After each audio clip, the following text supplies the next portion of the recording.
is victorious here in Cage Warriors. He wins the featherweight belt. I have never seen anything like some this. Extreme scenes here in Dublin. Don't blink for this one, ladies and gentlemen.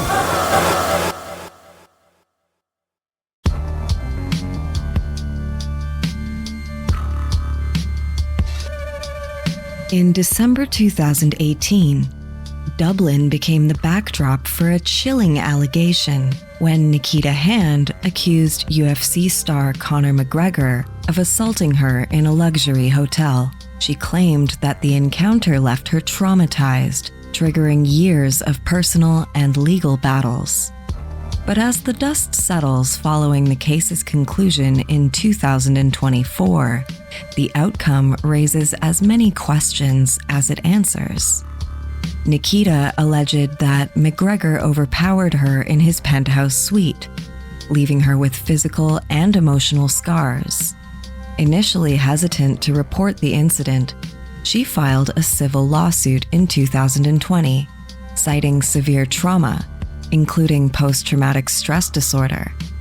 Her decision to come forward ignited a firestorm of public scrutiny, with critics questioning her motives and dissecting her character.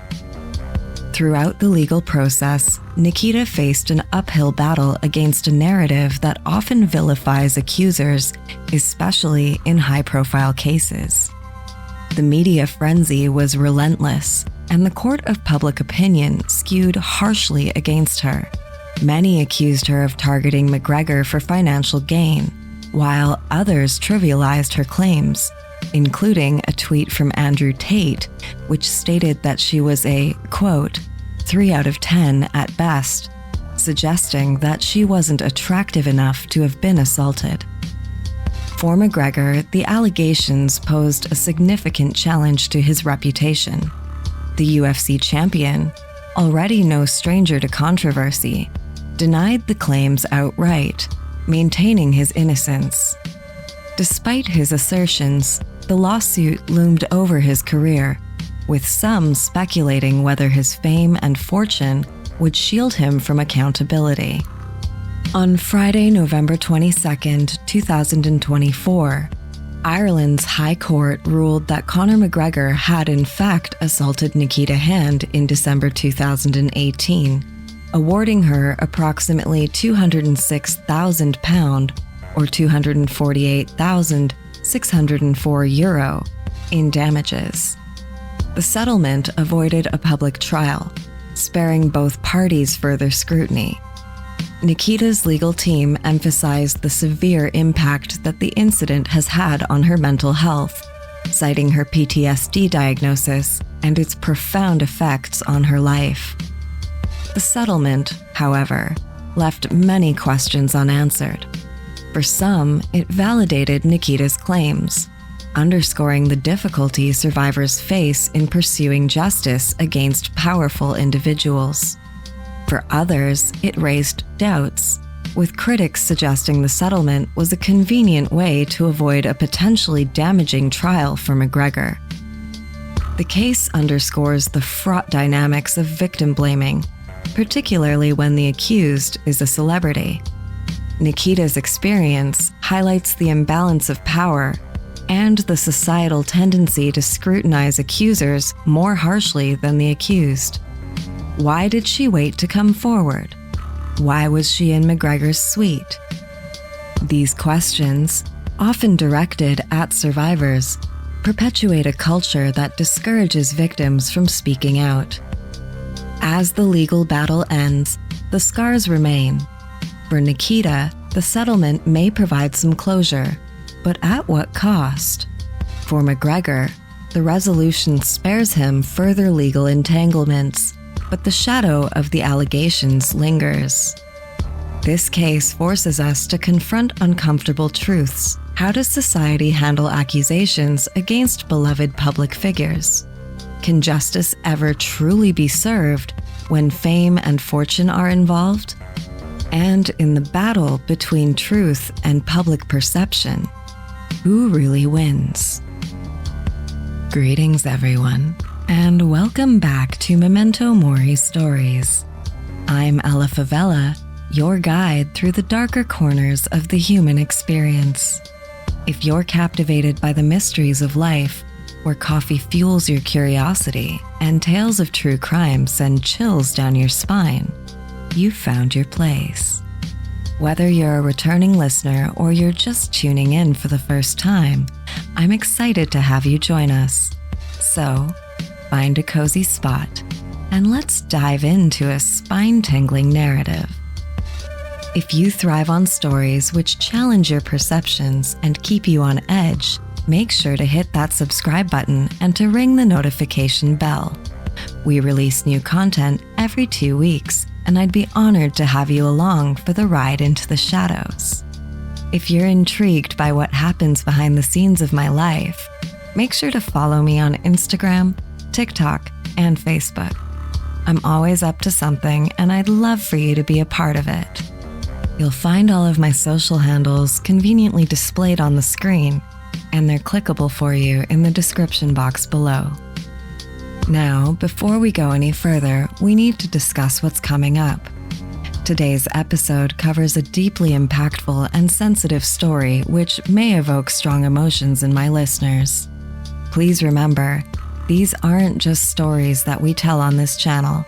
They're real-life events that have had profound effect on many individuals and their communities. Please be advised, this channel is not intended for minors. This episode includes extremely graphic content and in-depth discussions on violence against women, sexual assault, and the ongoing issue of victim blaming. Listener discretion is strongly advised. Given the intensity of these themes, it's essential to take care of your mental and emotional well-being. We believe in the importance of openly discussing these issues in order to foster understanding and empathy. However, we also recognize the potential for listener distress.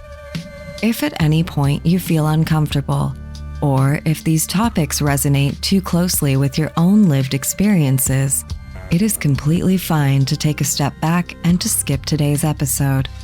Your mental and emotional health is my top priority, and it's crucial for you to honor your own needs and boundaries. As we continue to explore these harrowing stories, please remember that the aim of this channel is not to sensationalize pain, rather to honor the victims and to shed light on the quiet realities which they endured. We want to create a space where these difficult conversations lead to greater awareness and ultimately to change. By understanding the darker aspects of human behavior, we hope to contribute to the broader dialogue on prevention and support for those affected by such violence. If you or someone that you love is dealing with these issues or carrying the weight of past trauma, please know that you're not alone. There are resources and support systems available to help you. We've included a list of links and contacts in the description box below, which may offer you some assistance. Whether you seek support from a professional, talk to a trusted friend, or simply take a break from consuming heavy media, there are many pathways to your healing. Thank you for joining us on this journey. Let's approach these stories with the compassion and respect which they deserve, and strive to learn from them in ways that promote understanding and healing. Now, grab your cup of coffee and settle in. It's time to unravel the case of Nikita Hand.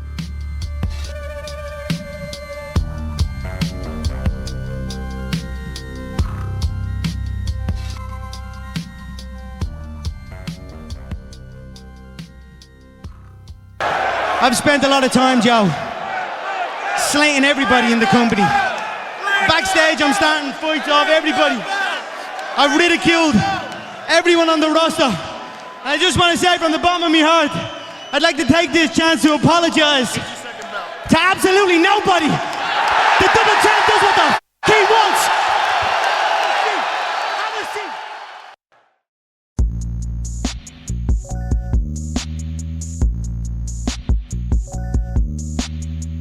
Dublin, the bustling capital of Ireland, is a city where modernity and tradition blend seamlessly. Home to over 1.4 million residents in its metropolitan area, Dublin offers a rich tapestry of daily life shaped by its culture, history, and rapid urban development. The city has become a hub for multinational companies like Google and Facebook, leading to a thriving professional class. At the same time, smaller businesses, from cozy cafes to local shops, remain a cornerstone of community life. Suburban neighborhoods are alive with friendly interactions, children playing, and the vibrant local markets. Leisure time in Dublin often revolves around its famous pubs, such as those in the historic Temple Bar district. These establishments are more than just places for a pint. They're centers of social life, where neighbors catch up and live music fills the air. On weekends, Dubliners enjoy green spaces like Phoenix Park, one of Europe's largest city parks, or the seaside charm of Howth.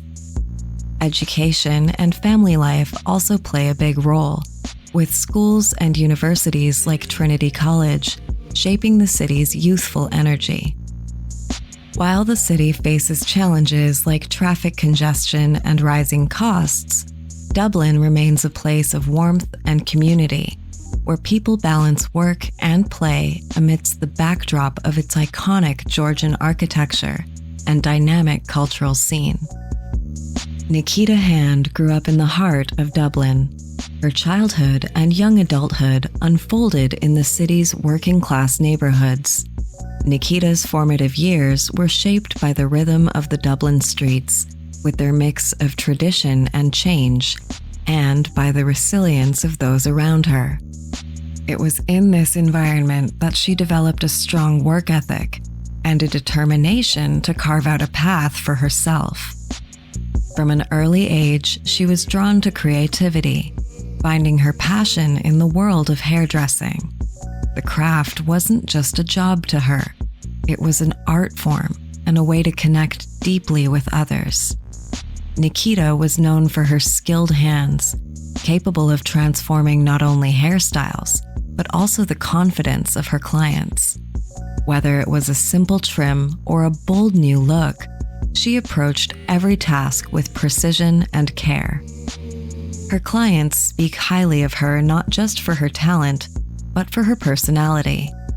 Warm, charismatic, and quick-witted, Nikita has an uncanny ability to make people feel at ease in her chair.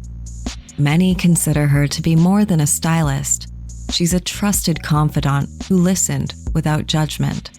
Her empathy and charm turned routine hair appointments into meaningful interactions, earning her a loyal following over the years. Building her career was no easy feat. She often worked long hours in Dublin's competitive beauty industry, balancing her professional ambitions with her family responsibilities. Despite the challenges, she remained focused on her goals. She dreamed of one day opening her own salon, a space where she could bring her visions to life and build something that was truly her own. Outside of work, Nikita embraced life with the same warmth and determination. Like many young Dubliners, she found joy in simple pleasures. Evenings spent in lively local pubs, strolls along the River Liffey, and weekend excursions to the seaside in Howth or Sandy Cove.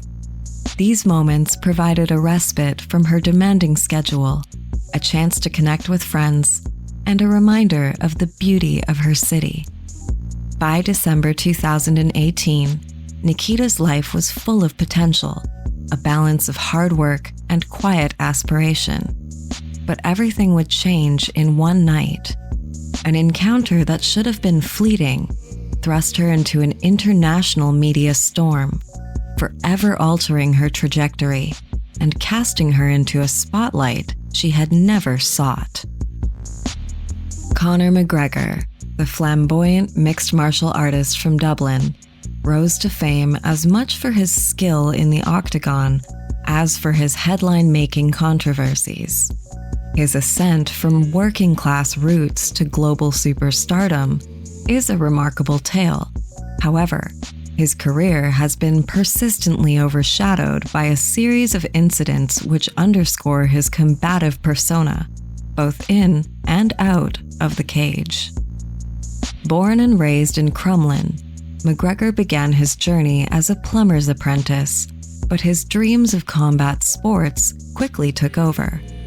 His 2013 UFC debut introduced fans to a confident, hard-hitting fighter, and he quickly ascended the ranks. In 2015, McGregor made history by defeating Jose Aldo in just 13 seconds to become the UFC featherweight champion, and in 2016, he claimed the lightweight title, cementing his place in MMA history. But from the beginning, his antics outside the octagon drew nearly as much attention as his fights did. His brash, trash-talking persona was central to his brand, but it often escalated into unacceptable behavior. One of the earliest and most infamous examples was his promotional build-up to the 2017 boxing match against Floyd Mayweather Jr. McGregor's comments, including racially charged language, such as referring to Mayweather as "boy," drew widespread criticism. While he dismissed the accusations of racism, the incident highlighted a troubling trend in his provocations: the use of inflammatory rhetoric to dominate headlines. A turning point came in 2018, during his bitter rivalry with Khabib Nurmagomedov. McGregor's infamous attack on a bus carrying Khabib and other fighters at Barclays Center in Brooklyn left several injured and resulted in Conor's arrest. The chaotic scene, involving McGregor hurling a dolly at the bus, was caught on camera and went viral, cementing his reputation as an unpredictable and volatile figure. Although he avoided jail time by accepting a plea deal, the incident underscores how McGregor's temper often spilled into dangerous territory. The rivalry with Khabib escalated further in the lead-up to UFC 229, where McGregor's insults targeted not only Nurmagomedov but also his family and religion. The intensity of their feud culminated in a post-fight brawl, reinforcing concerns about Conor's ability to separate showmanship from personal vendetta. McGregor's life outside the octagon was equally tumultuous. In 2019, a closed-circuit television recording captured him punching a man in a Dublin pub after the man declined a drink of McGregor's whiskey, proper number 12. The incident, widely condemned, resulted in a €1,000 fine and further damaged his public image. This wasn't an isolated event. That same year, McGregor was arrested in Miami after allegedly smashing a fan's phone outside of a nightclub.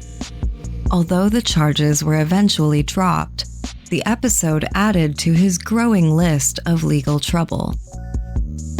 Conor's penchant for controversy extended to his social media presence, where his posts frequently veered into offensive or incendiary territory.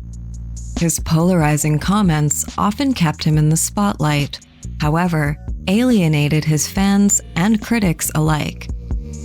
As journalist Malachi Clerkin noted, McGregor's behavior was less of a deviation and more of a continuation of the persona he had carefully cultivated.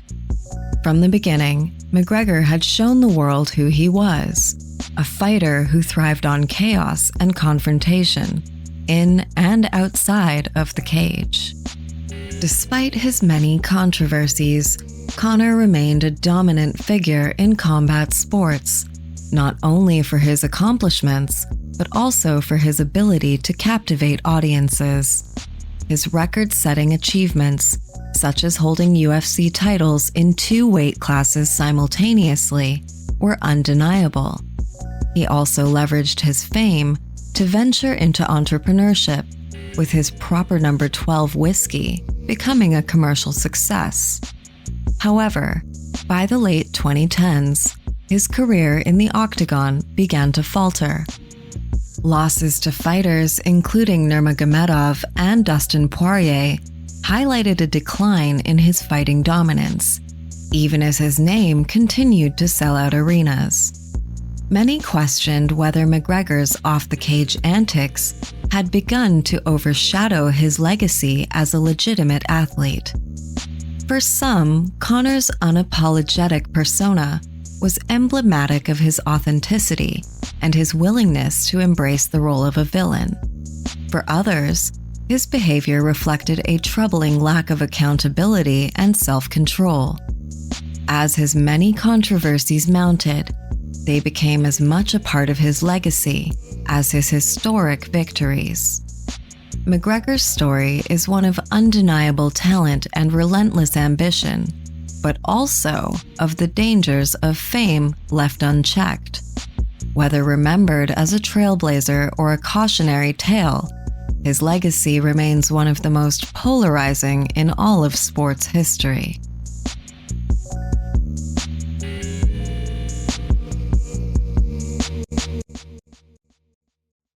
If something happens to you, no matter who the person is, and justice will be served. I hope my story is a reminder that no matter how afraid you might be, speak up, you have a voice, and keep on fighting for justice. Now that justice has been served, I can now try and move on and look forward to the future with my family and friends and daughter. Nikita, what have the last 2 weeks been like? A nightmare.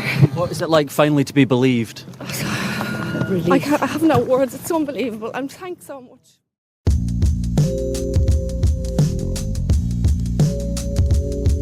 On December 9th, 2018, Nikita Hand's life took a dramatic turn during an evening that started like many others.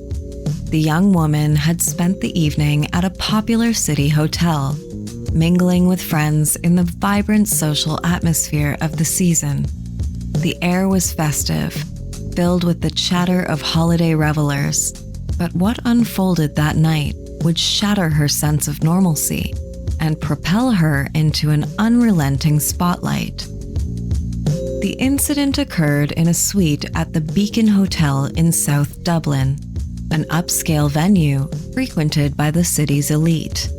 According to Nikita's account, what began as an encounter with UFC superstar Conor McGregor quickly spiraled into something far darker. Nikita alleges that she was subjected to a violent and degrading assault in the early hours of December 9th, an ordeal that left her physically injured and emotionally traumatized. She later described the incident in stark terms, stating that the violence went beyond anything she could have ever imagined possible. According to her testimony, the situation escalated quickly. What began as an innocent encounter with Conor soon spiraled into an assault that left her physically battered and emotionally shattered. Nikita reports that McGregor initially grabbed her by the neck, choking her with alarming force. She recalled that he let go momentarily, only to reapply the chokehold multiple times, suffocating her and leaving her struggling for breath. Each time he released his grip, it only offered her a brief respite before he resumed the violent behavior, tightening his hold again and again. Physically overpowered and unable to escape, Nikita found herself trapped in the situation, unable to defend herself against the physical force which McGregor exerted. She later recounted that after several attempts to fight back, she had no choice but to surrender. She described reaching a point where she stopped fighting and resigned herself to the assault. In her testimony, Nikita shared that all she could think about during this horrifying ordeal was her daughter's face. Her child was the only thought that anchored her in the midst of such violence. The image of her child helped keep her grounded, even as her body and mind were overwhelmed by fear. McGregor's strength was an undeniable factor, and Nikita's account of the assault made it clear that the fighter used his size and power to overpower her completely. She described how McGregor pinned her to the bed, ensuring that she couldn't escape from his control. Her attempts to flee were futile. His strength was simply too much for her to break free from. Over and over, her pleas were ignored, as Conor allegedly told her, over and over, that he'd, quote, if she ever told.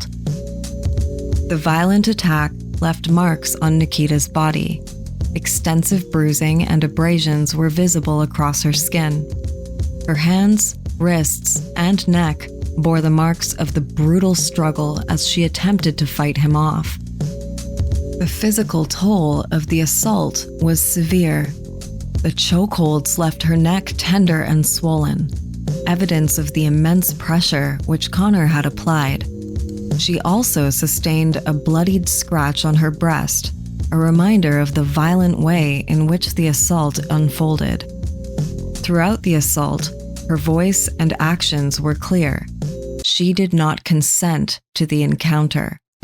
Her injuries, both physical and psychological, spoke volumes about the violence she had experienced that night. As she fought to breathe and endured the constant choking, the reality of the situation became increasingly clear. She was trapped in a nightmarish scenario with no way to escape. The force with which she was restrained, the repeated choking, and the physical control he had over her body left Nikita feeling utterly powerless. This assault was not just a violent physical act. It was an experience that would shake her deeply, leaving her with a profound sense of vulnerability and helplessness in the face of a much stronger, much more powerful figure. The events that unfolded on December 10th would mark a traumatic turning point in Nikita's life. The paramedics who responded to her distress call that night witnessed firsthand the physical and emotional toll she claimed to have suffered at the hands of an MMA superstar. Ms. Scully, one of the paramedics who attended to Nikita, would later testify in court, recounting her experience with the victim. When Scully first entered the room, she described Nikita as, quote, withdrawn, agitated, and upset. It was clear from the outset that something profound had occurred. Nikita was visibly distressed, with bruising that immediately raised alarm. Quote, I haven't seen someone so bruised, with that intensity of bruising. This statement underscores the severity of the injuries she had encountered in all of her years of medical experience. The bruising covered much of Nikita's body.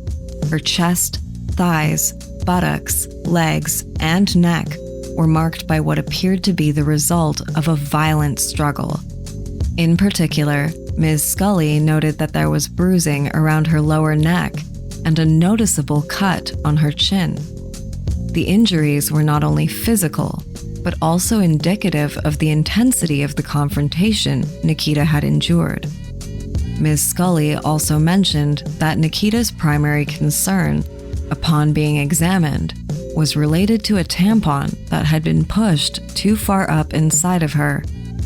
This detail, though seemingly minor, highlights her discomfort and distress in a situation already fraught with unimaginable trauma.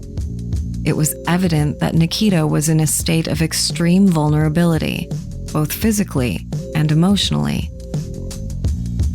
Further examination revealed more about the nature of her injuries. As Ms. Scully began the process of assessing the extent of her bruising, she sought permission to remove Nikita's pajama bottoms. The urgency of the situation required a thorough examination, which was difficult under the circumstances, but essential to determine the full scope of her injuries. Ms. Scully confirmed that Nikita did not immediately identify her attacker, but she did report being grabbed around the neck and mentioned a struggle in which she fought to fend someone off. A chilling sense of fear permeated the scene, and though the paramedics were not yet aware of the identity of the attacker, the physical marks and Nikita's emotional distress left no room for doubt. Something deeply violent had transpired. Ms. Scully's colleague, paramedic Dempsey, also testified about the scene that night. He recalled finding Nikita in a distressed state in an upstairs bedroom in Drimnagh. Similar to Ms. Scully's observations, Mr. Dempsey noted visible marks on her neck and breast, suggesting the extent of the assault she had endured. During this time, Nikita informed the paramedics that she had been sexually assaulted, prompting the decision to transport her to a sexual assault treatment unit for further medical evaluation. As the ambulance made its way to the hospital, the trauma continued to take its toll. The jury was eventually shown footage from inside the ambulance, which captured the moments as Ms. Scully and Mr. Dempsey attended to Nikita. The footage depicts Ms. Scully examining the visible bruising on Nikita's thighs and knee, evidence of the violent altercation. At one point in the footage, Nikita can be seen sitting up from the trolley, visibly distressed. Her increasing agitation during the journey was palpable, and Mr. Dempsey testified that she was definitely experiencing a panic attack, a clear sign of the profound emotional strain she was undergoing. Nikita also appears to vomit at one point during the trip, further indicating the physical toll the assault had taken on her. Later in his statement to the Irish police, Mr. Dempsey recalled that when he had asked Nikita what happened, she could hardly remember the details, but had explicitly said she was. This statement, along with others she would make later, painted a picture of a woman struggling to comprehend the trauma she had just endured. According to Mr. Dempsey, Nikita also made a poignant request to her mother, repeatedly saying, quote, "Mom, please don't say anything." This plea underscores the difficulty of speaking out about such horrific experiences, a sentiment that many victims of assault share, particularly when the alleged attacker is a well-known figure. Nikita also sought medical attention shortly after the assault. General practitioner Emma Quinn saw her on December 19, 2018, after she complained of neck pain and a lump she felt in her neck, which aligned with the injuries consistent with being restrained. Dr. Quinn noted that Nikita's symptoms were in keeping with the effects of being choked, reinforcing the severity of the assault. The physical and emotional impact of the attack had left deep imprints on Nikita, and the medical examinations, alongside the paramedics' testimonies, helped to corroborate her account of the events. As the days and months went by, Nikita's journey through the aftermath was far from easy. In December 2020, psychiatrist Ann Leader diagnosed her with post-traumatic stress disorder after a long discussion in which Nikita shared how the assault had affected her. Ann Leader later testified that Nikita appeared anxious, tearful, and deeply traumatized. The psychiatrist explained that Nikita had described feeling detached from the world, saying she, quote, just gave up, and had allowed the assault to unfold without fighting back. In one of the most heartbreaking revelations, Nikita would express feeling like a, quote, lump of meat, a stark representation of the overwhelming sense of powerlessness and dehumanization she had experienced that night. The Irish mixed martial arts fighter Conor McGregor has been ordered to pay almost €250,000 in damages for assaulting a woman at a party. A jury at Dublin High Court, hearing the civil case, found that McGregor had assaulted Nikita Hand, who had accused him of raping her at the event in a Dublin hotel in 2018. McGregor had denied the allegations. A few minutes ago, he said he intends to appeal.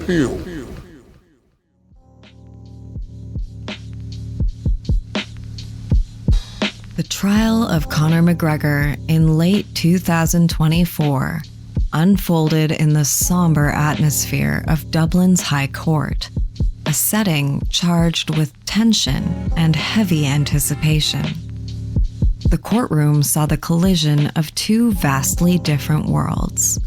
Nikita Hand, a hairdresser with a modest background, and Conor McGregor, a globally recognized superstar. Both sat towards the back of the courtroom, physically close, yet infinitely separated by the emotional chasm created by the events of December 9th, 2018. Nikita, accompanied by her partner, Gary, exuded a quiet, stoic presence. Conor, on the other hand, arrived with a small entourage of supporters, including his fiancée, Dee Devlin, making her first appearance at the trial.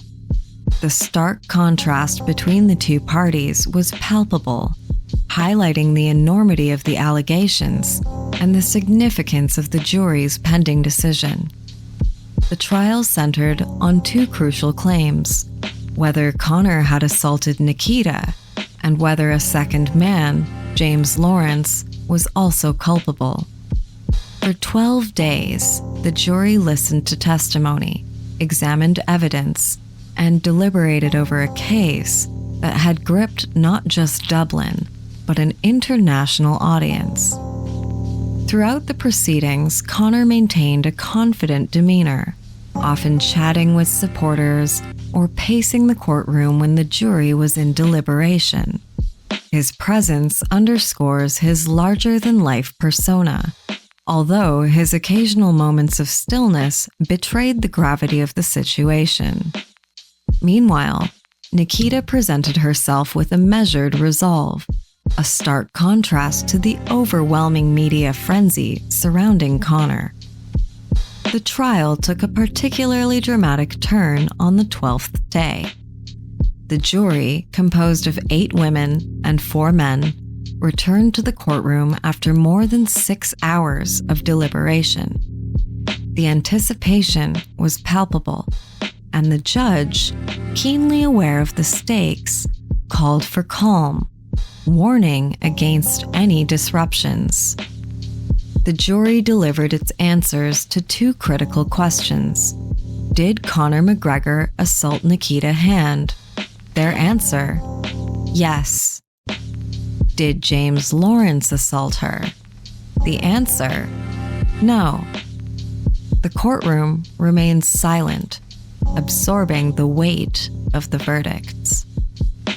As the court proceedings continued, the judge clarified that Conor was to pay €248,604, or nearly $263,000 American dollars, in damages to Nikita, marking the culmination of a trial that had been as emotionally draining as it was pivotal. McGregor, flanked by his family and his supporters, exited the courtroom with an air of defiance, making no public statement, but later announcing his intention to appeal the decision. Nikita, in contrast, left the courtroom visibly emotional, surrounded by her legal team and her loved ones. Outside, she delivered a brief but heartfelt statement, thanking those who had supported her and reflecting on the ordeal. When asked to summarize her experience, she described it succinctly and powerfully. Quote, "A nightmare." The trial highlighted the stark differences between the lives of Nikita and Conor. It underscored the cultural and legal tensions surrounding issues of power, consent, and celebrity, all played out under the intense glare of public scrutiny. As the verdict reverberates across social and traditional media, the case leaves behind lingering questions about justice, accountability, and the lasting scars such experiences leave behind. Though the legal battle has concluded, the impacts of the trial extend far beyond the courtroom, continuing to shape the lives of those involved and the broader conversations it has ignited. Standing outside the Dublin courthouse, Nikita Hand addressed the gathered media with a mixture of relief and quiet determination. Her voice trembled slightly, but her words carried the weight of a 6-year battle for justice. Quote, "I'm overwhelmed by the support that I've received throughout this process. To all victims of sexual assault, I hope my story is a reminder that no matter how afraid you might be, speak up. You have a voice. Keep on fighting for justice." Nikita's statement struck a chord far beyond the courthouse steps. Addressing her daughter, she credited her as a source of unyielding strength throughout this ordeal.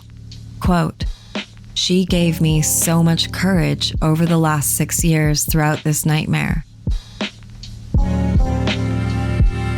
The trial's conclusion and its guilty verdict against Conor McGregor has sparked a broader conversation about justice for survivors of sexual violence. Advocacy groups hailed the outcome as a rare victory in a system that often fails victims. Statistics paint a grim picture. In the year ending December 2023, the Crown Prosecution Service charged only 5.4% of the 68,387 recorded cases, with just 3,717 adult and child charges actually brought forward.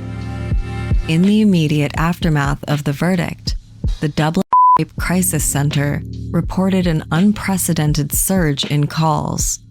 Rachel Morrow, the centre's chief executive, told the BBC that first-time callers increased by 50% over the weekend, with a staggering 150% surge in the 6 hours following the announcement. Quote, "It's a stark reminder of how many people are out there, silently enduring their own battles," she noted. The overwhelming majority of support for Nikita has come from women, many of whom see her as a beacon of resilience. On social media and in community forums, messages of solidarity have poured in, celebrating her courage and her fortitude in standing up to such a powerful figure. Nikita's fight, many noted, was not just her own. It is emblematic of a larger struggle for justice, one where survivors must often confront not only their assailants, but a legal system and public narrative that can often be dismissive or outright hostile. Nikita is quoted as saying, "I want to show my daughter and every other girl and boy that you can stand up for yourself if something happens to you, no matter who that person is. Justice will be served." Conor McGregor exited the Dublin courthouse swiftly, declining to speak to reporters or to address the verdict that was handed down against him. His typically brash public persona gave way to a visible urgency to distance himself from the scene. For days, he remained silent. Yet, as the dust began to settle, he finally spoke out on social media, voicing his anger and disbelief over the outcome of the trial. Taking to Twitter, Conor has reiterated his claim that Nikita's account was false and emphasized his dissatisfaction with the ruling. He framed the damages awarded nearly €250,000, as evidence that her claims were not fully believed. His words reflect defiance rather than contrition, suggesting he views the verdict as a personal injustice, rather than any reflection of true accountability. Online, McGregor has found both staunch defenders and vociferous critics. Amongst his supporters were thousands of fans, many of whom echoed familiar themes of disbelief, victim blaming, and conspiracy theories about his prosecution. High-profile figures have also rallied behind him, with several emanating from far-right circles. Chief among them is Andrew Tate, the controversial influencer currently facing his own plethora of legal troubles in Romania, including charges of trafficking and sexual assault. On Twitter, Andrew Tate has leaned into his typical rhetoric about men being victims in modern society. Quote, "Bullshit ruling against Conor McGregor. Women sleep with rich men, and if that man doesn't fund their life afterwards, they lie and they sue. Their brutal narcissism can't take the L of being undesired. We've set a dangerous precedent. It's literally impossible to be a man in the Western world." He didn't stop there. He facetiously suggested that Conor should run for, quote, "President of Ireland before it's too late." In a move that underscores the misogynistic undercurrent of much of Conor's defense, Tate and his brother dismissed Nikita's allegations by reducing her to her physical appearance. Quote, "She's a 3 out of 10 at best," they claimed, perpetuating the deeply ingrained myth that rape is tied to a victim's attractiveness. Such narratives are not only offensive, they're dangerous. They trivialize the violence inherent in sexual assault, framing it as a matter of desire rather than that of power and control. This line of thinking shifts blame onto victims and perpetuates a culture in which survivors are dismissed or attacked for having the courage to come forward.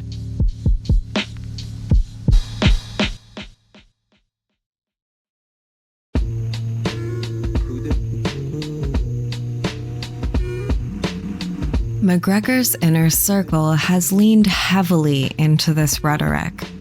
His supporters have framed him as a victim of a politicized agenda, emphasizing his wealth and fame as factors that make him a target.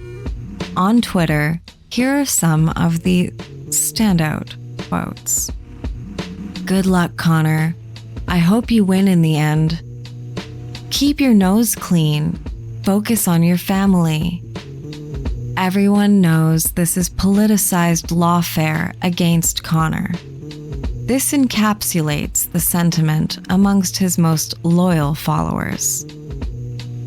The backlash to McGregor's downfall, however, extends far beyond Twitter debates. His image as a brash but charismatic sportsman and entrepreneur have taken significant hits. Major brands have distanced themselves from him in the wake of the trial. Tesco and Costcutter, two prominent supermarket chains, have ceased to stock Proper Number 12, the whiskey brand Conor McGregor founded. Hitman, a popular video game franchise, has removed all McGregor-related content from its platform. Even murals celebrating his rise from Dublin's working class are being painted over across neighborhoods in Ireland. For many, these actions are overdue. Conor has long been a polarizing figure, but the trial has forced a reckoning among fans and brands alike about what his success actually represents and the ethical cost of supporting him. Still, there are those who view this distancing as opportunistic, questioning why it took such damning allegations for businesses to reconsider their association with him. Despite his corporate fallout, McGregor continues to maintain a core base of supporters within the MMA world. Fans continue to flood forums and social media with messages of encouragement, urging him to refocus his energy on rebuilding his career and his family life. Yet, even these messages often lean on narratives that dismiss or diminish Nikita's experience, framing her as nothing more than an opportunist.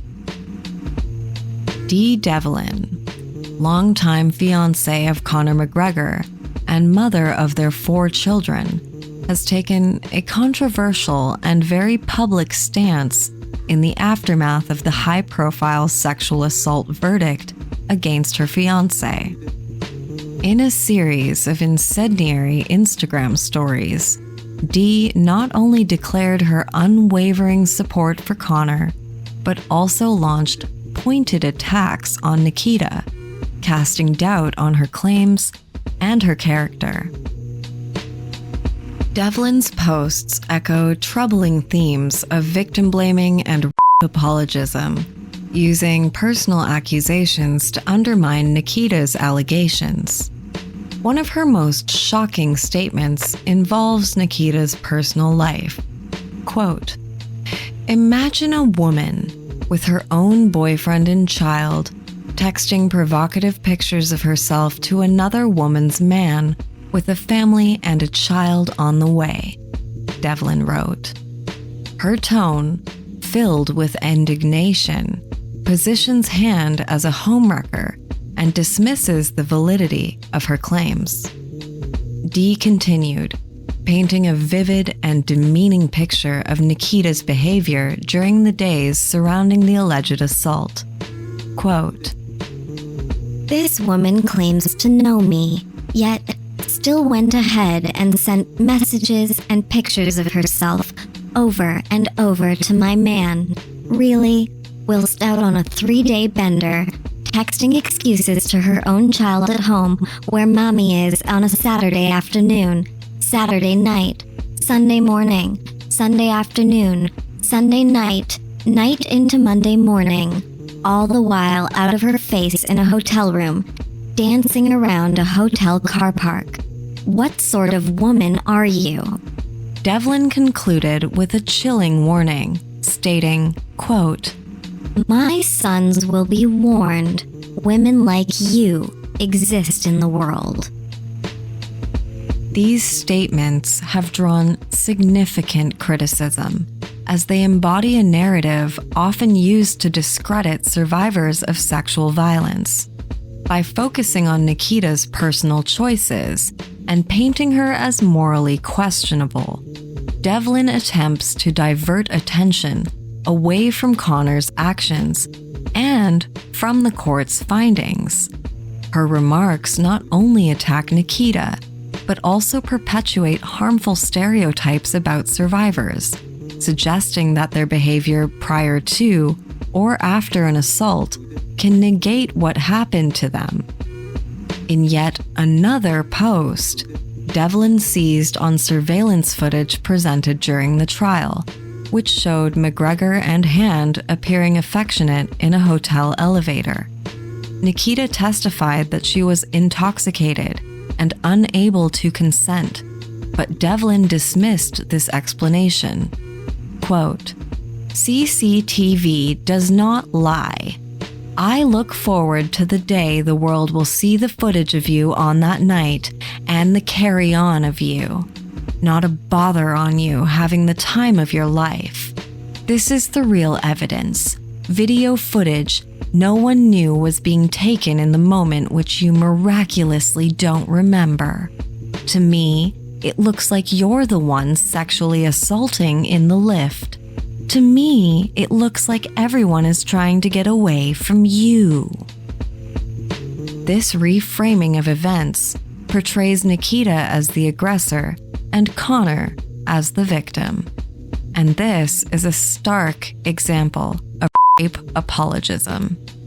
It disregards the the legal definition of consent, as well as the power dynamics at play. Additionally, Devlin's focus on the surveillance footage ignores the broader context of the trial, where the jury heard evidence from multiple witnesses, including paramedics and other medical professionals, about Nikita's injuries and emotional state in the aftermath of the assault.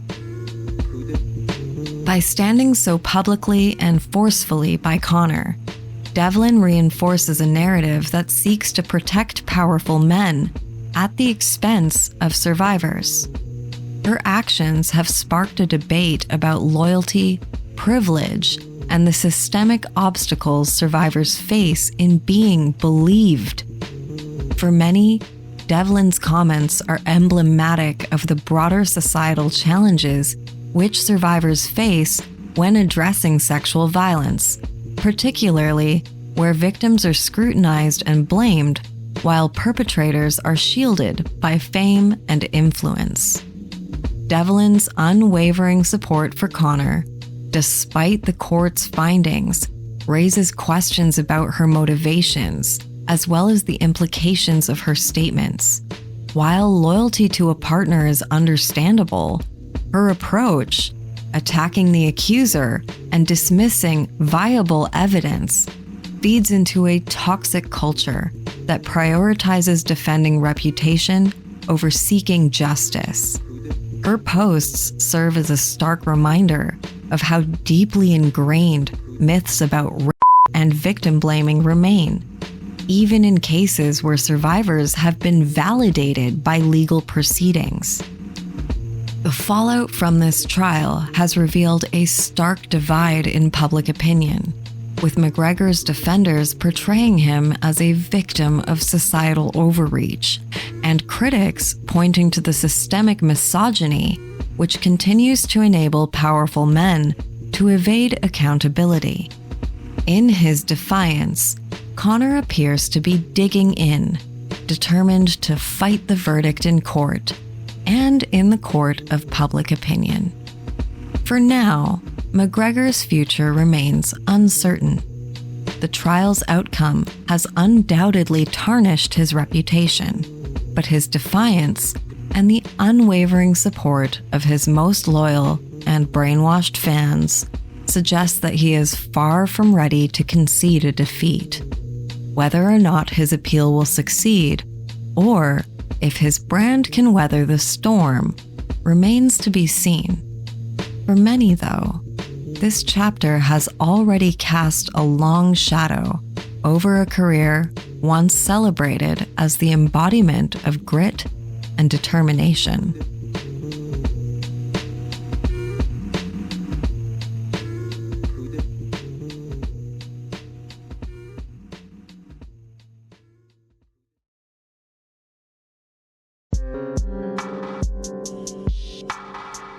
These allegations against Conor McGregor in the case of Nikita Hand are far from the first time that he has faced accusations and legal battles.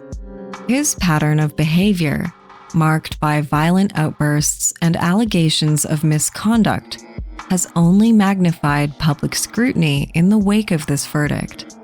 Devlin's unwavering defense of McGregor comes against the backdrop of a series of incidents that paint a disturbing picture of the fighter's history of controversy.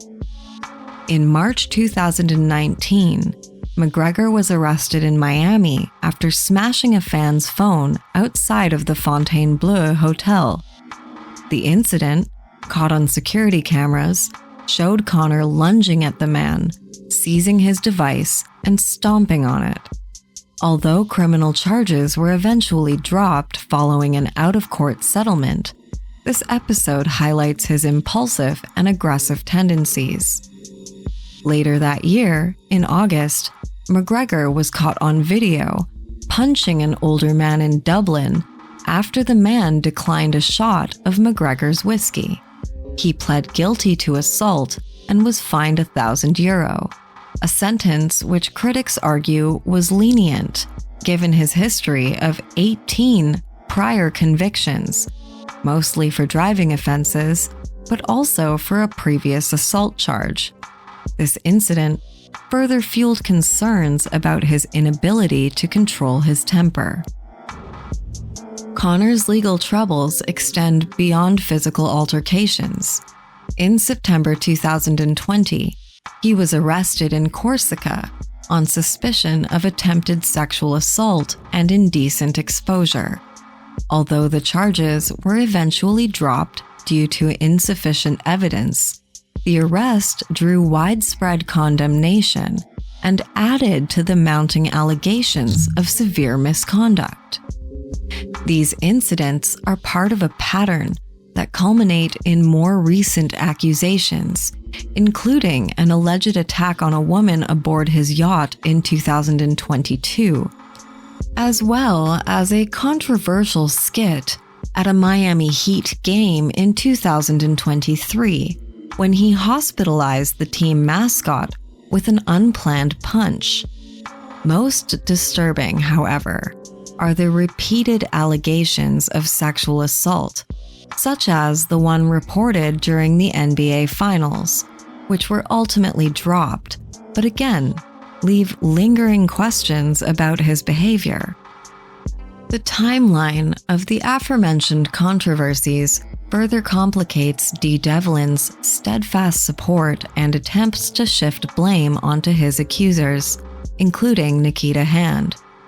While loyalty to a partner is often seen as commendable, Dee's public statements, focused on discrediting rather than addressing the broader pattern of her fiancé's actions, raise troubling questions about complicity and accountability. These incidents collectively underscore a persistent disregard for consequences on McGregor's part, casting doubt on claims of innocence and placing the focus squarely on the culture of impunity that often shields the powerful from accountability. It should also be noted that all of these events, which I just described, take place after he assaulted Nikita. Rape apologism and victim blaming in sports is a pervasive issue that transcends borders and disciplines, fueled by the cultural idolization of athletes, as well as the institutions that protect them. From the NFL to international soccer, these dynamics often result in survivors being completely discredited and abusers completely evading accountability. One infamous example that we've covered on this channel is the O.J. Simpson case. While primarily known for the murders of Nicole Brown Simpson and Ron Goldman, Simpson's legacy is steeped in allegations of domestic violence and misogyny. The public's unwavering support for him during his trial showcases how fame can easily overshadow egregious behaviors. Nicole Brown's numerous reports of violence were minimized, and she was posthumously scrutinized, her character maligned to protect a celebrated figure. Similarly, in the Steubenville High School football case, the community rallied behind the perpetrators, high school football players, rather than the victim. Media coverage often depicted the convicted athletes sympathetically, lamenting the, quote, ruined lives of young men, rather than the trauma that they inflicted on the survivor. Globally, cases like that of Brazilian soccer player Robinho, convicted in Italy for gang rape, highlight the issue. Despite his conviction, many fans and peers still defend him, underscoring how culture thrives when power and prestige are at stake. This pattern reveals a troubling global trend. Victims are often silenced, doubted, and vilified, while powerful men are shielded by institutions, fans, and peers. Until the sports world confronts this culture, justice for survivors will remain elusive, and abusers will continue to evade accountability. Shifting the societal narrative in favor of victims of sexual violence requires a multifaceted approach that prioritizes empathy, education, accountability, and systemic reform. Addressing the pervasive issues of rape culture and victim blaming is not only about justice, but also about creating a safer and more equitable society. Education is the cornerstone of societal change. Comprehensive sex education that includes discussions on consent, healthy relationships, and respect can reshape how younger generations perceive interpersonal boundaries. Additionally, public awareness campaigns can challenge harmful stereotypes and misconceptions about sexual violence, such as the idea that victims invite assault through their behavior or their attire. The media also plays a critical role in shaping public opinion. Journalists and commentators must avoid victim-blaming language and also ensure balanced coverage of sexual assault cases, emphasizing survivors' experiences rather than solely focusing on the reputations of perpetrators. Platforms that amplify survivors' voices and stories foster empathy and understanding while dismantling harmful myths. Sports organizations, corporations, and public institutions must adopt zero-tolerance policies for sexual misconduct. Transparent investigations and accountability measures send a clear message that abuse will not be tolerated, regardless of the perpetrator's status or power.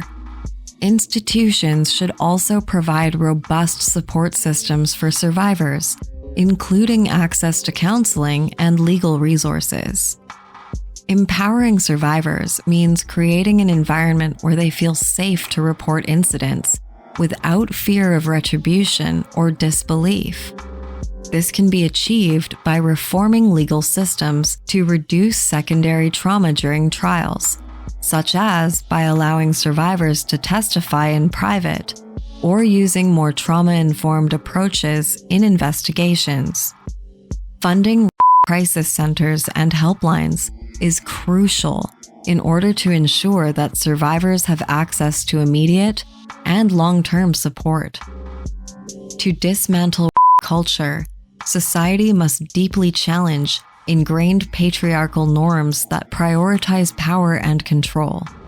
Men, particularly those in leadership or influential roles, have a responsibility to advocate for gender equality, as well as to call out misogyny within their circles. Public figures speaking out against abuse and supporting survivors can inspire cultural change. By educating communities, holding perpetrators accountable, and centering survivors in the conversation, society can begin to shift the narrative and create a culture where sexual violence is no longer tolerated, and where survivors are met with compassion, justice, and support.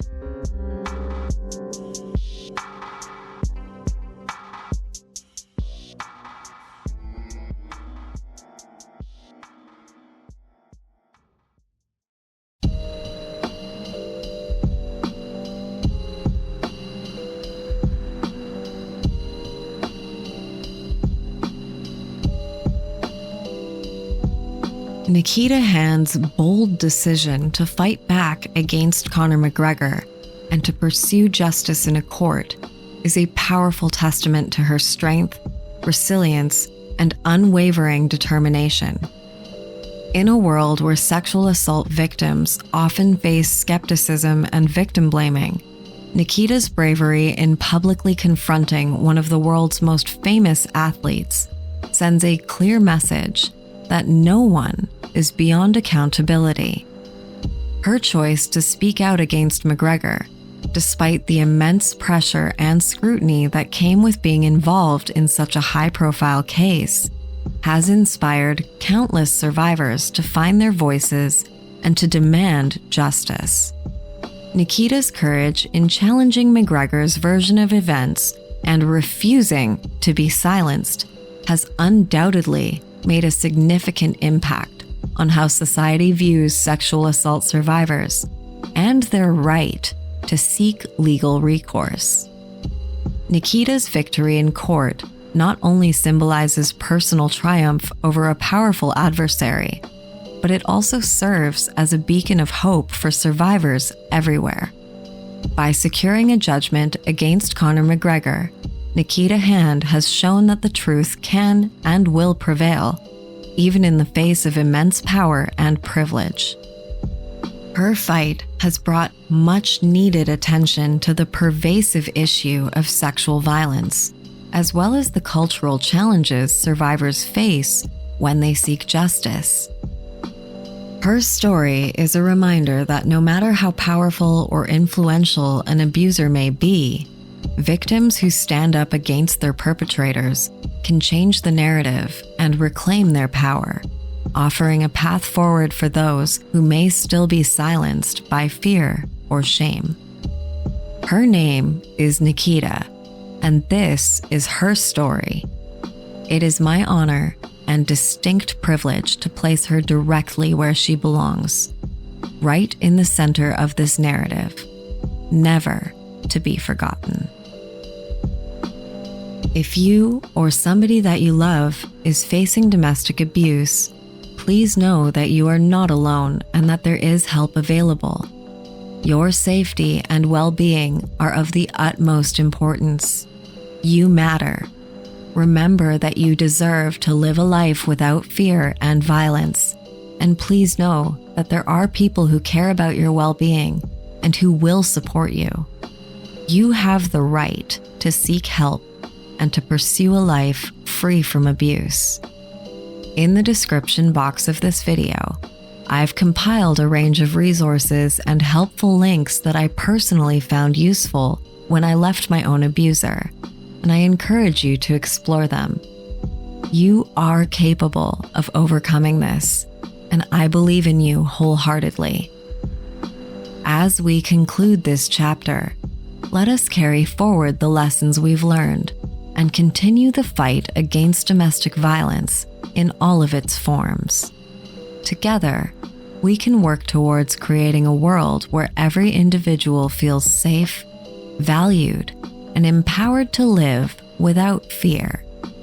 The painting I have been working on today is called Rebel Scum, and it's a Christmas present for my good friend.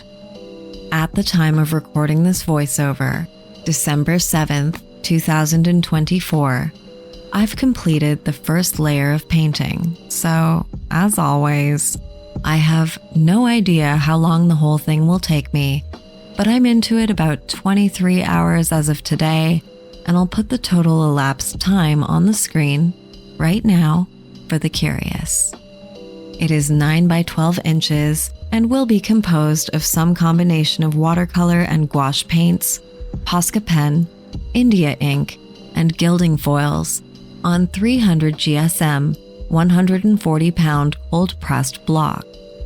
This piece is not available for sale. However, many of my other original works are. My books are currently open to custom commissioned work as well, and I'm also taking pre-orders for my next print drop, so please visit my Instagram and see the pinned posts for more details on the next 19 images that will be available as prints, as well as to reserve yours at the discounted pre-order pricing. I ship for free across Canada. That is, as soon as Canada Post finishes their strike, but I am happy to ship globally for a nominal fee as well. If any of this sounds interesting to you, please send an email to hello@stageleftproject.ca. If you believe in the power of conversation, in dismantling the silence that shrouds domestic abuse, and in fostering empathy, then I invite you to be a part of the Memento Mori Stories community. Subscribe to our channel to stay engaged with thought-provoking stories, discussions, and creative expressions. Together, we can be a force for awareness, understanding, and healing. Your subscription is not just a click. It's a pledge to be a part of a movement that embraces the power of storytelling to bring about positive change. Remember, every voice matters, and yours can be a catalyst for good. Subscribe, share, and let's continue this journey together. Remember, one day you will die, but for now, live well. Ciao for now.